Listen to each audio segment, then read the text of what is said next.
13ই November কোন বাকশালপন্থীকে বাংলার রাজপথে আমরা নামতে দেব না। বীর শহীদদের রক্ত মারিয়ে জুলাই বিপ্লবের, জুলাই সনদ বাস্তবায়নের গণভোট ছাড়া বাংলার মাটিতে আমরা আর কোনো কিছুই হতে দেব না। রক্ত দিয়ে বাংলাদেশ কিনেছি, রক্ত দিয়েই বাংলাদেশের স্বাধীনতা রক্ষা করবো ইনশাআল্লাহ।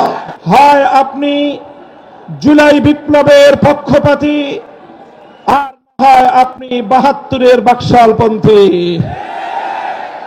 72-এর পরাজিত বাকশালপন্থীরা আগামী 13ই নভেম্বর বাংলাদেশের বিরুদ্ধে লকডাউনের নামে যুদ্ধের ঘোষণা দিয়েছে।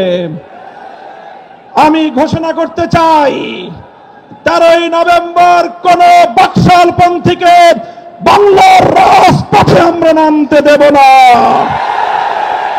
যদি কেউ নামবার অপচেষ্টা চালায়, আমরা তাদেরকে রাজপথে মোকাবেলা করব ইনশাআল্লাহ। সংগ্রামী সাথী ও বন্ধুগণ, 2024-এর জুলাই বিপ্লব সহস্রাধিক তাজা প্রাণের রক্তের বিনিময়ে অর্জিত এই বিপ্লব। এই বিপ্লবের ভিত্তিতে আগামী বাংলাদেশ পরিচালিত হওয়ার জন্যই ঐক্যমতের ভিত্তিতে জুলাই সনদ প্রণীত হয়েছে। এই জুলাই সনদ কোন কাগজে সনদ হিসেবে আমরা দেখতে চাই না। জুলাই সনদকে আমরা আগামীর বাংলাদেশের রূপরেখা হিসেবে দেখতে চাই। এজন্য আমরা দলের পক্ষ থেকে বলেছি, অনতিবিলম্বে জুলাই সনদকে সরকারি আদেশের মাধ্যমে এর প্রাথমিক আইনি ভিত্তি প্রদান করতে হবে। এরপরে আগামী ত্রয়োদশ জাতীয় সংসদ নির্বাচনের পূর্বেই গণভোটের মাধ্যমে জুলাই সনদকে চূড়ান্ত আইনি ভিত্তি প্রদান করতে হবে। এর ব্যত্যয় হলে জুলাই বিপ্লব পন্থীরা বরদাস্ত করবে না, সেটা মানবে না।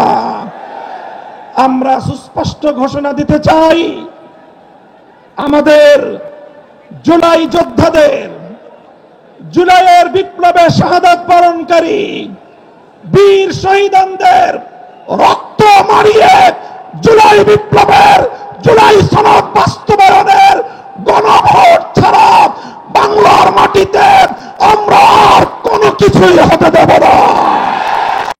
আমি জানি না নির্বাচনের আগে জুলাই সনদ বাস্তবায়নের গণভোট হলে কার কি সমস্যা, সেটা আমাদের বুঝে আসে না। আমাদের সমস্যা হলো জুলাই সনদের গণভোট ছাড়া যদি জাতীয় সংসদ নির্বাচন অনুষ্ঠিত হতে থাকে, জাতীয় সংসদ নির্বাচন যদি তফসিল ঘোষণা হয়ে বাস্তবায়িত হয়, অনুষ্ঠিত হয়, সেখানে অনেকগুলো বড় বড় জটিলতার সৃষ্টি হবে। তার মধ্যে অন্যতম একটি হলো দ্বিকক্ষ বিশিষ্ট জাতীয় সংসদের উচ্চ কক্ষ কিভাবে গঠিত হবে, কিভাবে রাজনৈতিক নির্বাচনী ম্যানিফেস্টো তৈরি করবে, জাতির সামনে তারা তাদের উচ্চ কক্ষের 100 সদস্যের তালিকা কিভাবে প্রকাশ করবে, এই সকল বিষয়ের কোন সদুত্তর তাদের কাছে নাই। যারা জুলাই সনদের গণভোট, জাতীয় সংসদ নির্বাচনের আগে অনুষ্ঠানের ক্ষেত্রে বিরোধিতা করছেন, আমরা তাদের সমস্যার কথা জানতে চাই। তারা জুলাই সনদের বাস্তবায়নকে ঠেকিয়ে দিয়ে বাংলাদেশে আবার ফ্যাসিবাদ কায়েম করবার ষড়যন্ত্র করছে। পরিষ্কার ঘোষণা করি, রক্ত দিয়ে যেই ফ্যাসিবাদ বিদায় করেছি, প্রয়োজনে আবার রক্তের সাগর প্রবাহিত হবে, বাংলার মাটিতে ফ্যাসিবাদ ফিরে আসবে না।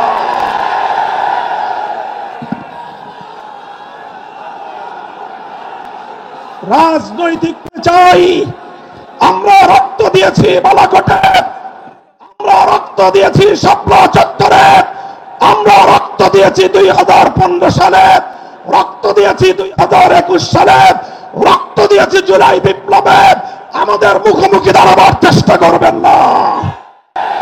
আমরা রক্ত দিয়ে অধিকার আদায় করি, রক্ত দিয়ে বাংলাদেশ কিনেছি, রক্ত দিয়ে বাংলাদেশের স্বাধীনতা রক্ষা করবো ইনশাআল্লাহ।